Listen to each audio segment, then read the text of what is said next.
नमस्कार साथियों, एक बार फिर से स्वागत है आपके अपने YouTube चैनल राज स्टडी पॉइंट में। यदि आप हमारे चैनल पर पहली बार वीडियो देख रहे हैं तो चैनल को सब्सक्राइब करना, बेल आइकन को ऑन करना, जिससे कि आने वाली हर एक नई वीडियो का नोटिफिकेशन आपको सबसे पहले मिले।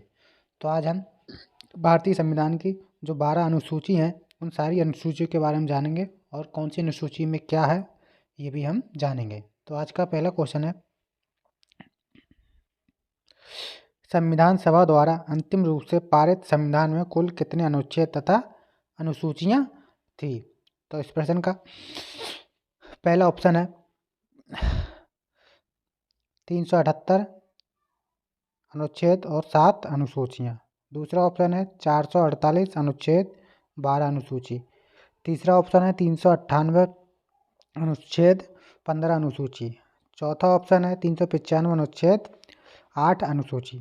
तो इस प्रश्न का राइट आंसर है ऑप्शन नंबर डी, 395 अनुच्छेद 8 अनुसूची। यानी भारतीय संविधान में अंतिम रूप से पारित जब संविधान लागू हुआ था 26 नवंबर जब संविधान स्वीकार किया गया था 26 नवंबर 1949 को, तब ये भारतीय संविधान में 395 अनुच्छेद और 8 अनुसूचियां थीं, जो कि वर्तमान में अब 470 प्लस अनुच्छेद हो गए हैं और 12 अनुसूची हो गई हैं।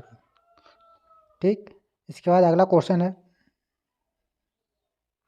वर्तमान में भारतीय संविधान में धाराओं की कुल संख्या है। तो वर्तमान में भारतीय संविधान में धाराओं की कुल संख्या 378 प्लस है।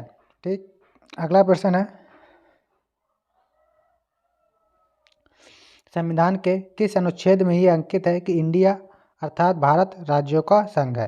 तो ऑप्शन ए अनुच्छेद 1 में, ऑप्शन बी अनुच्छेद 2 में, ऑप्शन सी अनुच्छेद 3 में, ऑप्शन डी अनुच्छेद 4 में। तो इस प्रश्न का राइट आंसर है ऑप्शन नंबर ए अनुच्छेद 1 में। यानी भारतीय संविधान के अनुच्छेद 1 में ये अंकित है कि इंडिया अर्थात भारत है। अगला प्रश्न है, भारतीय संविधान के किन अनुच्छेदों में नागरिकता संबंधी प्रावधान है। तो इस प्रश्न का पहला ऑप्शन है अनुच्छेद 1 से 5, ऑप्शन बी अनुच्छेद 5 से 6, ऑप्शन सी अनुच्छेद 12 से 35, ऑप्शन डी अनुच्छेद 36 से 51। तो इस प्रश्न का जो राइट आंसर होगा वो होगा अनुच्छेद यानी आर्टिकल 5 से 11। यहाँ पर ये ऑप्शन गलत दिए हैं, यानी जो भारतीय संविधान के नागरिकता संबंधी प्रावधान है जो अनुच्छेद 5 से और 11 के अंतर्गत वर्णित है। अगर बात करें यहाँ पर अनुच्छेद 12 से 35 की, तो अनुच्छेद 12 से 35 में क्या मौलिक अधिकार हैं जो कहाँ से लिए गए हैं, जो अमेरिका से लिए गए हैं। भारतीय संविधान में जो भारतीय नागरिकों को प्रदान किए गए हैं वो फिर जब संविधान लागू हुआ था तब उस समय 7 अधिकार दिए गए थे। अब जो दिए हैं उसमें से एक अधिकार यानी संपत्ति का अधिकार था वो हटा दिया है। संपत्ति के अधिकार को कानूनी अधिकार बना दिया गया है। तो भारतीय संविधान में तो भारतीय नागरिकों को प्राप्त हैं वह 6 अधिकार प्राप्त हैं। ठीक, अगला है ऑप्शन डी यानी 36 से 51। तो भारतीय संविधान में अनुच्छेद 36 से 51 में क्या है, राज्य के नीति निर्देशक तत्व है, जो कि अनुच्छेद 36 से 51 ये कहाँ से लिए गए, तो ये आयरलैंड से लिए गए। ठीक, अगला प्रश्न है, भारतीय संविधान की तीसरी अनुसूची का संबंध है। तो भारतीय संविधान की तीसरी अनुसूची का संबंध शपथ एवं प्रतिज्ञा से है। भारतीय संविधान में जो भी पदाधिकारी राष्ट्रपति होते हैं, उपराष्ट्रपति, सभापति, इन सबकी जो भी शपथ के बारे में बताया गया है वो अनुसूची 3 में बताया गया है। ठीक, अनुसूची 2 में वेतन के बारे में बताया गया है और अनुसूची 8 में भाषाओं के बारे में बताया गया है और अनुसूची 4 में राज्यसभाओं में प्रतिनिधित्व के जो राज्यसभा के लिए सदस्य चुने जाते हैं उनके प्रतिनिधित्व के बारे में बताया गया है। ठीक, अगला प्रश्न है, संविधान की किस अनुसूची में प्रत्येक राज्यों तथा संघ राज्य क्षेत्रों के लिए राज्यसभा में स्थानों के लिए आवंटन की सूची है। तो ये अनुसूची 4 में वर्णित है। यानी भारतीय संविधान की अनुसूची 4 में ये वर्णित है कि राज्यसभाओं या संघ राज्य क्षेत्रों के द्वारा जो राज्यसभा के लिए सदस्य चुने जाते हैं उनकी सूची का विवरण अनुसूची 4 में मिलता है। ठीक, अगला प्रश्न है, संविधान की किस अनुसूची में भाषाओं का उल्लेख है? तो संविधान की 8वीं अनुसूची में भाषाओं का उल्लेख है। ऑप्शन नंबर डी सही होगा, यानी भारतीय संविधान की 8वीं अनुसूची में ये वर्णित है, जो भी 22 भाषाओं को मान्यता दी गई है। ठीक, अगला प्रश्न है, आंध्र प्रदेश से अलग कर एक नया राज्य तेलंगाना बनाया गया, वह किस अनुसूची में आता है? ऑप्शन ए अनुसूची 1, ऑप्शन बी अनुसूची 2, ऑप्शन सी अनुसूची 8, ऑप्शन डी अनुसूची 5।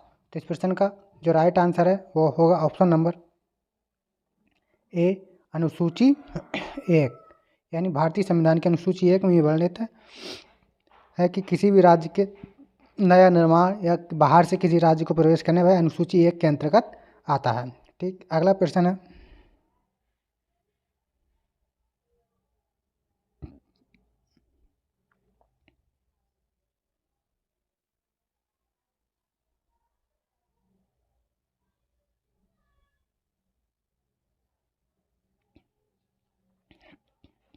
अगला प्रश्न है, दल बदल के आधार पर निर्वाचित सदस्यों की अयोग्यता संबंधी विवरण संविधान की किस अनुसूची में है? तो इस प्रश्न का जो राइट आंसर है वह है ऑप्शन नंबर बी,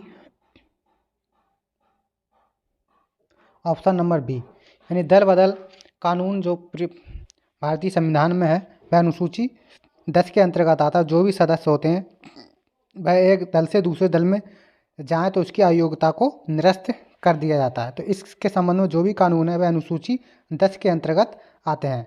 अगला प्रश्न है, छठी अनुसूची किस राज्य में लागू नहीं होती है? तो इस प्रश्न का जो राइट आंसर है वो यहाँ पर मिस्टेक दी। यहाँ पर छठी अनुसूची में 6 राज्य आते हैं, एक त्रिपुरा आता है, असम आता है, मेघालय आता है और एक मिजोरम आता है। ये 4 राज्य छठी अनुसूची में आते हैं। इसके अलावा और कोई भी राज्य छठी अनुसूची में नहीं आता है। जो छठी अनुसूची है उसके अंतर्गत त्रिपुरा, असम, मेघालय और मिजोरम में जो भी जनजातीय अनुसूची जाति के लोग जो रहते हैं उनके बारे में प्रशासन के क्षेत्र के बारे में डिफाइन किया गया है। अगला प्रश्न है, भारतीय संविधान की किस अनुसूची में पंचायती राज संस्थाओं का प्रावधान है? तो ये भारतीय संविधान की अनुसूची 11 में ये अनुसूची 11 में ये वर्णित है कि पंचायती राज होगा। ये पंचायतें होती हैं उन सबके बारे में जो भी प्रावधान होते हैं वह अनुसूची 11 के अंतर्गत आते हैं। तो ये ऑप्शन नंबर इसका सी सही होगा। ठीक, अगला प्रश्न है, भारतीय संविधान की किस अनुसूची SC/ST का प्रावधान है? तो भारतीय संविधान की अनुसूची 5 में ये SC/ST के प्रशासन के बारे में प्रावधान दिया गया है। ठीक, अगला प्रश्न है,